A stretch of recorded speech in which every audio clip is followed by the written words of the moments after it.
Imagineu-vos una aixeta que no tanca bé, que goteja. L'aigua no para de rajar i es perd pel desaigua. Si no l'arregleu, l'únic que feu és malgastar aigua. Deixar l'aixeta oberta és com no saber dir no en algunes ocasions. L'únic que feu és malgastar el vostre esforç.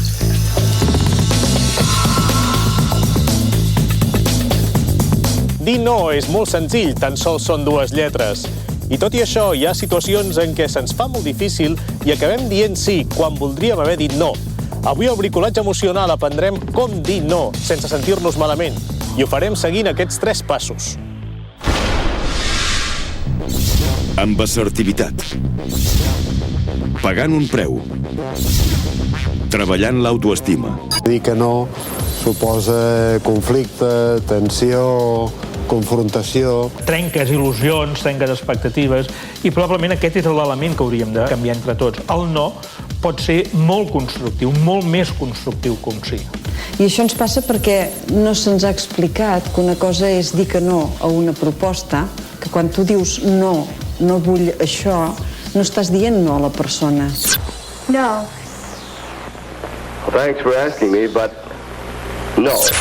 I en veritat la millor opció és poder dir sí quan és sí i poder dir no quan és no.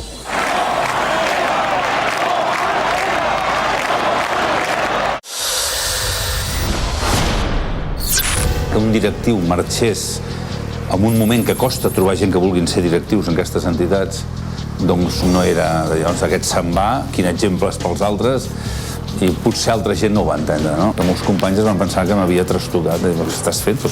Com vols deixar això després de tants anys? Jo els deia, jo estic convençut del que vaig a fer, no? Ara ho puc explicar més, quasi 4 anys després, ara veuen que ho vaig encertar. En el seu moment vaig dir no, i ara porto una vida més autèntica i, per tant, més feliç. Jo, amb els anys, he anat aprenent a dir que no, però no tant com m'agradaria. A mi em costa dir no. Em costa menys que no pas em costava quan era jove, que llavors sí que era un inútil total, no sabia dir no, però així tot no sóc capaç de dir no a tantes coses com voldria. Jo voldria dir que no a tot allò que no m'interessa sense cap problema, però a la gent li costa molt escoltar. En el nostre procés de creixement, des que som petits, hi ha 2 moments en què dir no adquireix una dimensió molt important. Al voltant dels 2-3 anys, quan es comença a sentir la pròpia autonomia respecte als pares, els nens utilitzen el no en qualsevol moment. És l'època en què comencen a formar una voluntat pròpia i, per demostrar la seva autonomia respecte als pares, responen a tot el que els diuen. Hi ha un altre moment en què l'oposició amb l'entorn es fa molt visible, l'adolescència. A partir dels 12 anys deixem de ser nens i comença el canvi que ens convertirà en adults. És un moment en què es delimita la nostra personalitat envers els pares i la família i l'oposició es fa molt evident. No. En aquestes 2 etapes, dir no és la manera com afirmem la nostra identitat i demostrem la nostra voluntat. Els adolescents, bàsicament, és un període de la vida on estàs construint amb molta intensitat la teva identitat. Llavors, una de les característiques dels adolescents és que necessiten, per un costat, diferenciar-se dels adults i ho fan a partir del no constant. Els adolescents, a la vegada, no accepten rebre els nos, perquè se senten qüestionats i es rebel·len. I a la vegada, amb els que per ells són iguals, defugen del no perquè tenen por de ser exclosos. És a dir, el procés d'autonomia d'un infant passa per la desobediència, fins i tot, dintre d'uns límits, no? De dir, no, això jo no vull així, ho vull així. Hem d'educar perquè ells triïn. No, no!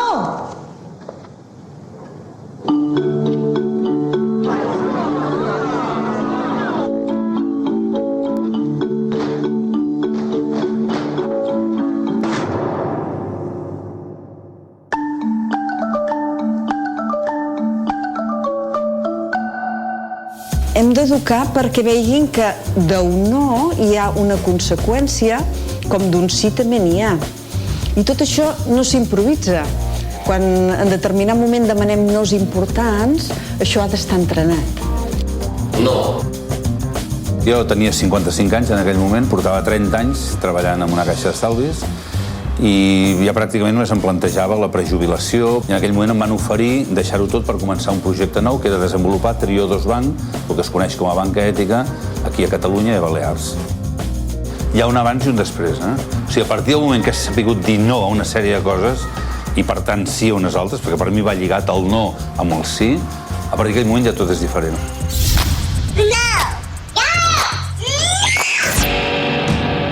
En el llibre L'art de dir no, Edwin Kellner anomena les persones que no saben dir no negafòbiques i en distingeix unes qualitats. Bàsicament són persones que tenen un desig immens de sentir-se estimades. Són addictes a l'agraïment. Tenen por de perdre la simpatia dels altres. Els fan molta por els conflictes. No són capaços de fer front a les pressions dels altres. Són persones insegures i se senten obligades a tornar favors. Moltes vegades que dius que no, i jo no estic convençut que la gent mira aquest, no sé què s'ha pensat, se li han pujat els fums al cap. Dic que no, perquè la gent es pensa que tu estàs a la vida, que vius, no sé, instal·lat en un sofà, que no fos res tot el dia, d'estar jugant la pera matí, tarda i vespre, i que, no sé, la feina es fa sola, hi ha una màquina que va fent la feina i tu no fas res. Tu no pots estar tot el dia fent les milers de coses que et proposen de fer, però tu dius no, perquè això em desconcentra, això no em va bé, m'estimo més quedar-me a casa sol. Quan tu dius m'estimo més quedar-me a casa sol llegint, la gent et mira, és un malalt, arrenquem-lo de casa, portem-lo a fer copa, portem-lo a que ens presenti la vida del rei Pere III, es faci una conferència, que serà només un moment, i et volen fer allò que no vols fer. El més important que vaig aprendre després dels 40 anys va ser a dir no quan és que no. Gabriel García Márquez, novel·lista colombià. No, jo dic no, diguem no, nosaltres no som d'eixe món. I vaig tenir una certa tentació, me'n recordo una nit, que eren les 3 de la matinada i no podia dormir, estava assegut a la butaca del menjador i pensant, ostres, clar, perquè aquí si em quedo, en pocs anys estaré jubilat i podré viure sense treballar, però l'altre és el que em fa il·lusió, és amb el que crec, i aquells dubtes interns que et van sortint, no? I automàticament l'endemà vaig trucar, vaig dir sí, accepto el càrrec, vaig anar a trobar el director general de l'entitat a la que estava, vaig dir mira, me'n vaig, i costa molt, perquè sempre tenim condicionants, tenim molta por. Sempre ho podem justificar, no és que la família, els fills, sempre hi ha una excusa sensata, però en el fons és la por a ser tu mateix, a ser autèntic.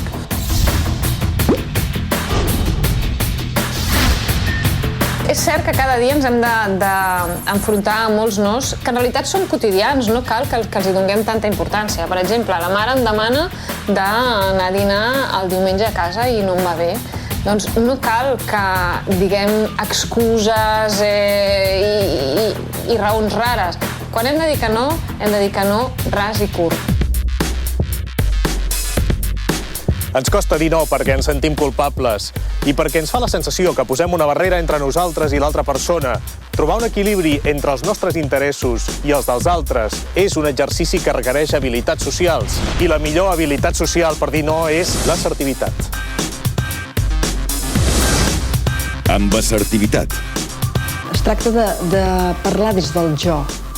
No estic dient vosaltres no teniu raó, vosaltres esteu equivocats, sinó que estic dient jo ho veig d'una altra manera. Però tu pots dir, és que no ho vull. O pots dir, jo després d'haver-ho valorat, penso que no acceptaré aquesta opció que m'ofereixes. New hair? New gloves? Do you like them? Well... Es tracta de trobar el com no agressiu, el com parlant de tu, no jutjant l'altre, i un com contundent alhora. I have no fear whatsoever of anybody or anything. No. I diguem, arriba un moment en què dius, bueno, pensin el que vulguin, poses barreres perquè no t'arribin tan fàcilment, canvies el número de telèfon constantment perquè la gent negocia i igual que et venen cocaïna o cavall, tal, també et venen números de telèfon de gent. Després hi ha els cretins que, quan t'envien un e-mail, col·loquen les adreces a la vista, amb la qual gent que ni tan sols coneixes, amb els quals no has parlat mai ni saps qui són, t'envien un e-mail a casa dient que et conviden, no sé, a que facis la xerrada inaugural de l'Institut de Secundària, no sé, Santa Brígida dels Congris. I tu dius, no, jo no sé qui és Santa Brígida dels Congris, que m'importa, jo tinc feina. I quan tu no contestes, aquest home es pensa que tu ets un maleducat. Quan una de les normes bàsiques de l'educació en internet és que si tu no has iniciat una conversa no tens per què contestar res. O sigui, el silenci és la resposta. El silenci és una resposta importantíssima. I la gent no capta el silenci. O sigui, es pensen que si no els contestes és perquè no els has sentit. No poden entendre que a vegades el no més gros és la no resposta. És no contestar. El secret és fer-se el sord. Fer veure que no hi sents i que has perdut la capacitat de lectura.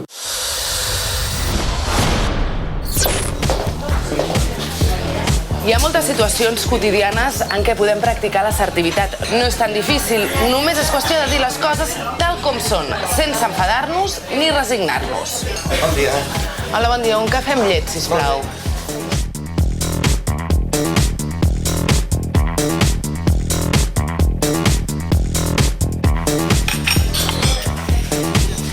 Si us fixeu, jo he demanat un cafè amb llet i el cambrer m'ha portat un cafè amb gel. Davant d'aquesta situació podem reaccionar de diferents maneres.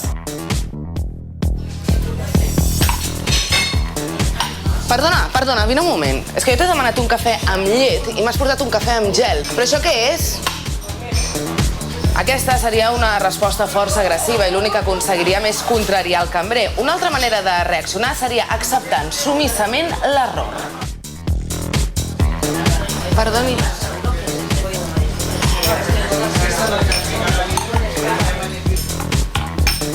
En aquest cas, per pudor o per falta de convicció, ens resignem a l'error i ens prenem el cafè amb gel sense dir-li res al cambrer. Però hi ha altres maneres de reaccionar sense que siguin un atac al cambrer o una resignació personal. Perdoni, no ens vam haver entès, però és que li he demanat un cafè amb llet. Seria tan amable de canviar-lo, sisplau? Gràcies.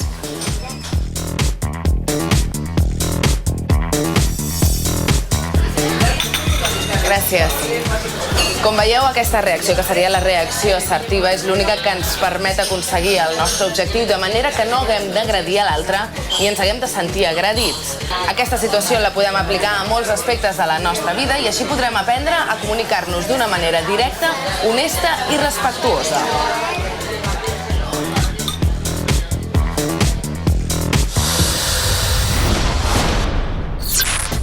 En la cultura japonesa, dir no es considera groller, i per fer-ho han inventat un sistema de comunicació assertiu que estableix un joc entre els interlocutors.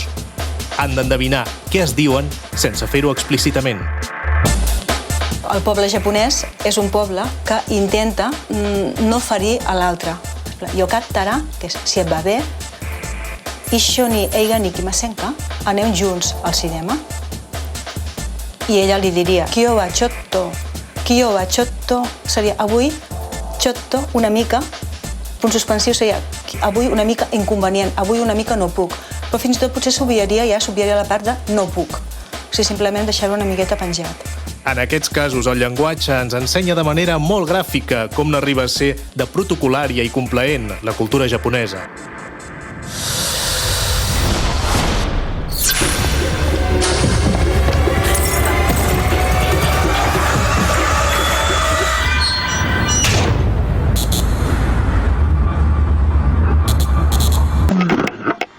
Una cosa que costa molt d'entendre la gent és perquè persones que són víctimes de violència en la seva relació de parella no diuen no fins aquí.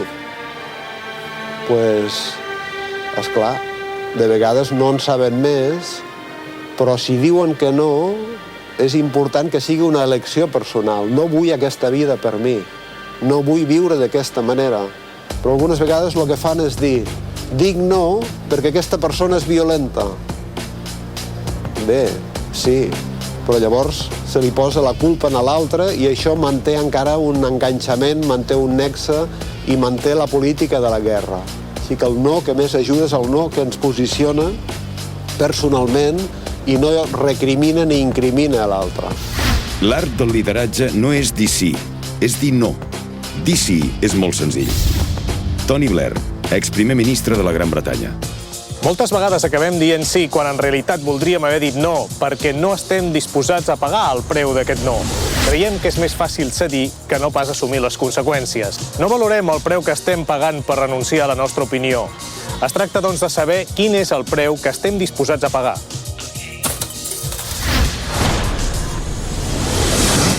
Pagar un preu. En realitat, tant si diem que no com si diem que sí, estem prenent una decisió. Sempre que prenem unes decisions, òbviament obtenim unes coses, però paguem un preu. És a dir, renunciem a altres coses que no podem tenir. Per això es diu decisió i elecció, no? Doncs nosaltres, si prèviament pensem bé quin és el preu que volem pagar i què és el que volem obtenir, podem assumir millor la decisió, responsabilitzar-nos per ella i després quedar-nos més conforme. Per exemple, que si jo fa no gaires dies parlava amb una persona que em deia que s'anava a casar i sabia internament que havia de dir que no. Si aquesta noia el dia abans de la boda diu que no, produeix una situació difícil a la família, en la parella, en l'entorn, i hauria d'haver estat disposada a pagar aquest preu perquè si no en el temps en pagarà un de molt més alt. No sé, ja tinc amics que insisteixen un cop i un altre que jo vagi a sopar a casa seva. Jo no vull anar a sopar a casa de la gent, i m'agrada, ho passo malament. Jo no vull, molt que es vegin a sopar a un restaurant, perquè és un terreny neutral. Llavors, això, la gent ho entén a mitges i pensen, a mi aquest trambòtic, o se li han pujat els fums a cap, o ara es vol fer, no sé, l'iconoclast o l'excèntric. No vull anar. I jo et dic a tu que vinguis a casa a beure vodka amb cireres, doncs no m'ho diguis a mi. La cosa són aquells que es consideren amics teus, però que es consideren amics sempre i quan tu segueixis el seu patró de vida. Aquí és on la cosa comença a ser emprenyadora, perquè llavors t'adones que realment no són amics teus, sinó que simplement el que volen és, diguem-ne, tenir algú amb qui jugar, una companyia, per divertir-se i per teoritzar, sobretot que tu no parlis gaire i ells puguin parlar moltíssim, i ja està, algú que els contempli. La sensació que experimentem quan ens costa dir no és semblant a l'angoixa. S'incrementa el ritme cardíac i, en conseqüència, augmenta el ritme de les pulsacions i la pressió arterial. Aquesta situació pot fer que tinguem la sensació que ens costa respirar. Molt més habitual és sentir una lleugera suor freda a les mans i al front. Si l'angoixa persisteix, és molt possible que notem una tensió muscular generalitzada. Aquesta tensió també es pot manifestar en forma de problemes estomacals i digestius. Que som junts, diré el que tu i jo sabem i que sovint oblidem. No, jo dic no, diguem no. Tota la tradició que en el segle XX ha tingut una part de les societats occidentals dels moviments de desobediència civil han estat motors molt importants de transformació. I això es fonamenta moltes vegades en la imatge del no. Però és un no, en aquest cas, que vol construir una societat millor. What was that you said? No. Yes.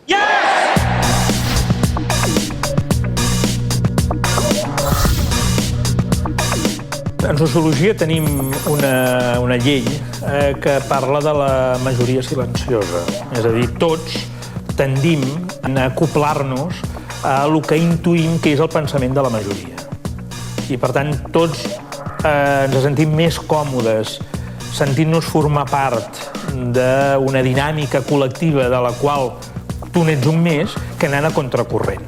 I el no moltes vegades és anar a contracorrent. A no ser que el no sigui un no majoritari, llavors el no ja forma part d'aquesta dinàmica col·lectiva. Dir no ha estat la manera com persones i pobles han demostrat el seu desacord amb governs o han reivindicat les injustícies. És per això que aquest lema encapçala moltes manifestacions, com ara les que es van organitzar contra la guerra de l'Iraq, les vagues generals del 2002 o la manifestació contra ETA després de l'atemptat d'Ernest Lluch.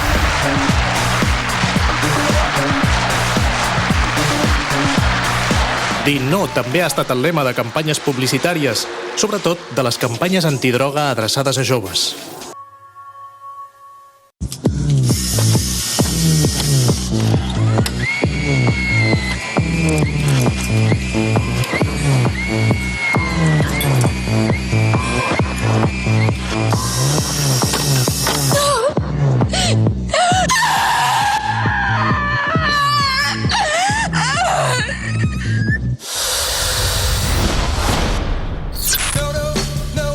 Vam anar a un restaurant, i aquella bona home, tant sí com no volia que mengés peix. I després, el restaurador, no mengi peix, que és molt bo i tal. No vull peix, jo vull carn. No, i ni insistia, escolta, aviam si... Jo vaig fotre camp de casa als 18 anys per no volia menjar el menú de ma mare. No, què tal. Jo no hi havia manera que ho entengués. No, és que jo tinc gota. Soc gotós i no puc menjar peix. Qualsevol persona que hagi llegit una mica sabrà que precisament el peix va bé per la gota, o sigui, el que no va bé és la carn vermella. Aquí va callar. Bé, la malaltia, o sigui, invoques a la salut i llavors tot s'acaba, és com una religió nova. És una mentida contra la impertinència d'un individu que no accepta que tu no vulguis una cosa. O sigui, aviam, és que ella o sigui, jo no... Escolta, menja't aquest tros de plom. No vull que... Perquè sí que sí, escolta, que no ho vull dir, allò...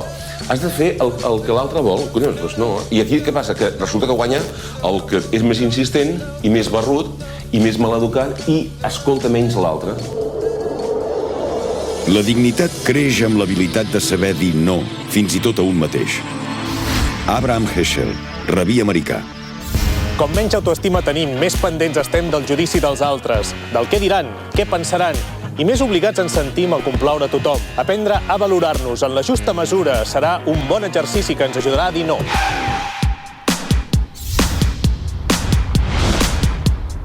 Treballar l'autoestima. Sempre veiem els altres i ens pensem que nosaltres no podem ser, però és un tema de vèncer la por, de creure en un mateix i de dir, tu creus que això val la pena fer-ho, ja no només per tu, sinó pels altres, llença-t'hi que funcionarà i tot el teu voltant t'ajudarà, ja ho veuràs.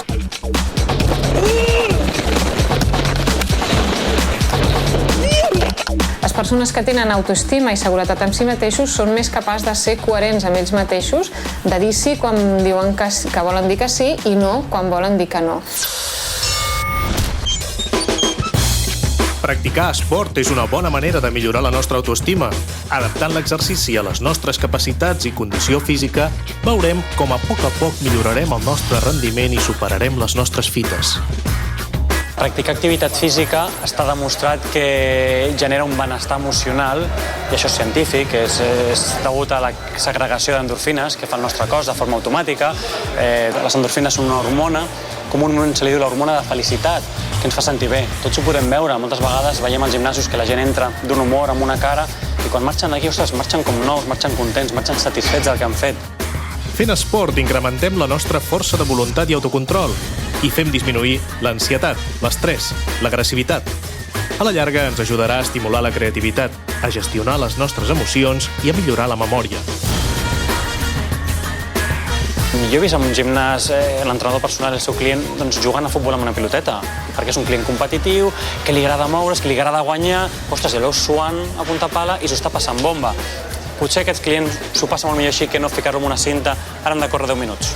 Busquem alguna que ens agradi per començar i després ja anirem per lo que millor ens convé. La clau de l'èxit és escollir una activitat adequada a les nostres capacitats.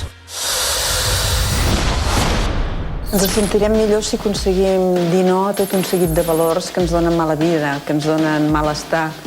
Doncs dir no a les presses, dir no a les imposicions, dir no a les addiccions. Però ens sentirem molt millor si un cop ja tenim aquests nos, féssim el procés de traduir cadascun d'aquests nos en el sí adequat, és a dir, no a la violència, sí al respecte entre les persones, no a l'egoisme, sí a la generositat i a la solidaritat. Si ens quedem només amb el no, està bé, però el no ens defineix l'acció, per tant, els nostres sís.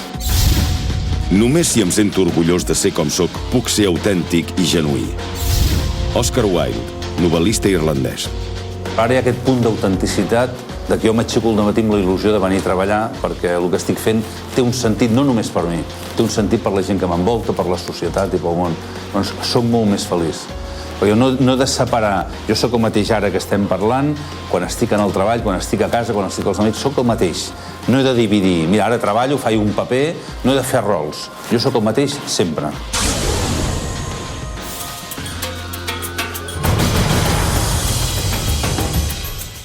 Dir no, doncs, és molt més que donar una negativa. És una manera de valorar-nos nosaltres mateixos i de fer-nos valorar pels altres.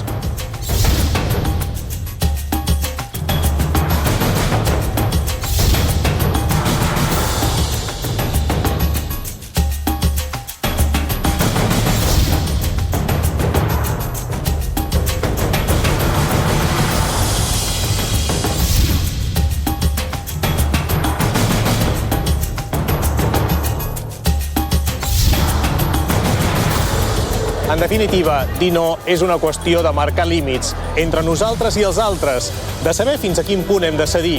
Ara es tracta de ser justos i trobar l'equilibri i no oblidar que hi ha una altra paraula màgica, el sí.